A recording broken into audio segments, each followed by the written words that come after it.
Bonjour à tous et toutes et bienvenue sur cette vidéo économique du site Andlil. J'aimerais aujourd'hui vous présenter la théorie des perspectives, qui est une théorie économique qui est relativement peu connue par le grand public. Pourquoi cette théorie économique est intéressante? Parce qu'elle s'oppose, elle rentre presque frontalement en opposition avec la pensée économique dominante actuelle qui se fonde sur le fait que nous prendrions des décisions de manière rationnelle. Donc je résume un petit peu, l'être humain est un agent économique qui va agir rationnellement en fonction des informations mises à sa disposition. Il va les récupérer, en faire une synthèse et prendre une décision la plus rationnellement possible en fonction généralement de ses intérêts personnels. Donc ça, c'est la vision, j'allais dire, extrêmement classique du choix rationnel de Gary Becker.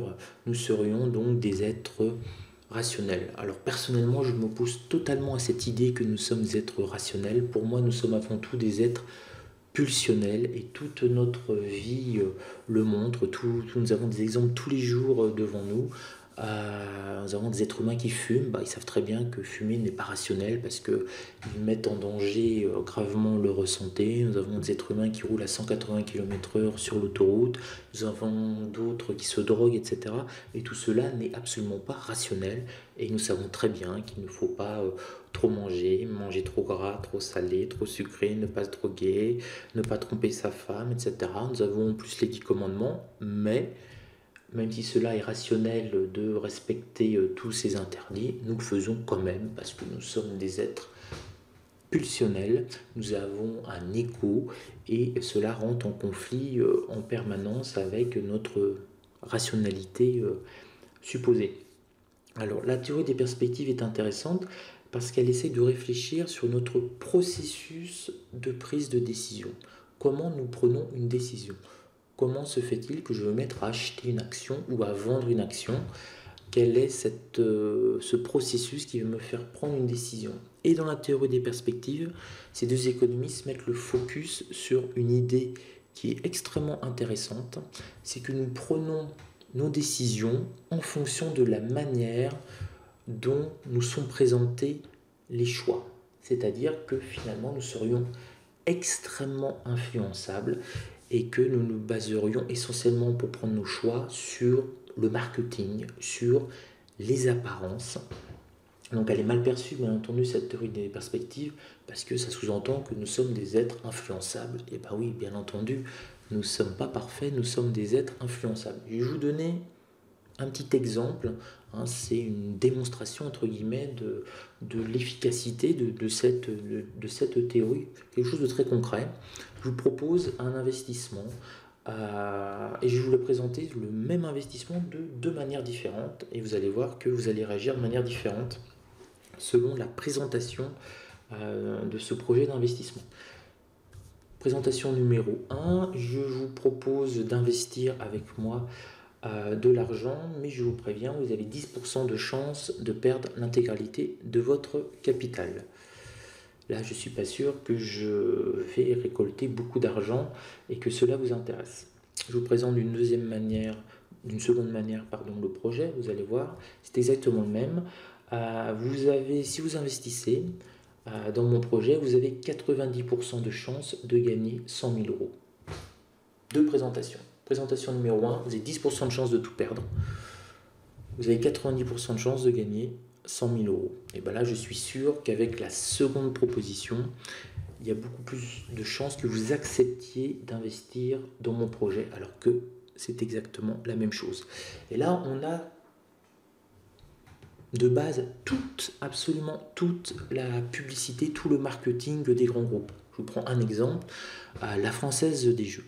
La Française des Jeux a une communication unique depuis plusieurs années qui se résume en une phrase qui est absolument géniale et absolument débile. 100% des gagnants ont tenté leur chance. 100% débile cette phrase, parce que ça veut strictement rien dire. Oui, effectivement, 100% des gagnants ont tenté leur chance. On ne gagne pas si on n'achète pas une grille de loto, ça se saurait. Absolument génial au niveau du marketing.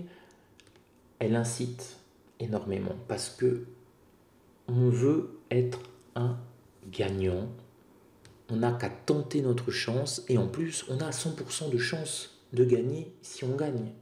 Donc, c'est très incitatif. Si la Française des Jeux, pour le même jeu, communique en vous disant « jouez au loto », vous avez une chance sur 14 millions de gagner, vous n'allez pas jouer au loto. Si la Française des Jeux vous dit vous avez une chance sur 161 millions de gagner euro millions, ça ne va pas vous tenter. Par contre, si on vous dit 100% des gagnants ont tenté leur chance, là vous êtes tenté. Donc vous voyez, on va réagir de manière totalement différente en fonction de la présentation, de la façon dont ça nous est présenté. Donc le cadrage est extrêmement important. Donc cela prouve que la façon dont on nous présente les choses va fortement influencer sur notre prise de décision. Là, c'est plus du tout des informations rationnelles, c'est simplement la présentation, le packaging qui va nous influencer dans notre choix. Et donc, c'est le discours aussi des hommes politiques qui utilisent énormément la théorie des perspectives pour nous parler. C'est le discours marketing des grands groupes internationaux qui utilisent à fond la théorie des perspectives pour, entre guillemets, nous influencer pour faire un choix à leur avantage. Donc, c'est ça qui est intéressant, c'est d'essayer d'aller un petit peu plus loin et d'essayer, j'allais dire, de travailler sur soi pour essayer de connaître, de comprendre, de repérer ses failles. Alors, pourquoi c'est intéressant d'essayer de comprendre et au moins essayer de reconnaître ses failles? C'est pour être un petit peu moins influençable. C'est-à-dire que quand on prend un choix, sur le moment il nous paraît rationnel, si on commence à maîtriser un petit peu ses failles psychologiques, on a la capacité de remettre en cause son choix rationnel en se disant est-ce que c'est un choix qui est réellement rationnel ou est-ce que c'est un choix qui est là parce que narcissiquement il me stimule, parce que cela va jouer sur une de mes failles. Donc c'est pour ça que je le dis assez souvent, c'est intéressant de travailler en psychologie sur soi, ça donne d'excellents résultats en bourse, mais ça vous permet aussi, dans le cadre de la théorie des perspectives, d'être un homme un petit peu plus libre et un petit peu moins influençable dans la façon dont on peut nous présenter, dont on peut nous cadrer un procédé suggestif. Voilà, en gros. Alors, la théorie des perspectives a des limites nombreuses et on a notamment la théorie de l'utilité escomptée qui va compléter cette théorie des perspectives en rajoutant deux notions intéressantes dans notre prise de décision pour nos choix, qui va rajouter deux notions, la notion de peur et la notion de satisfaction. Et cela va fortement influencer nos choix.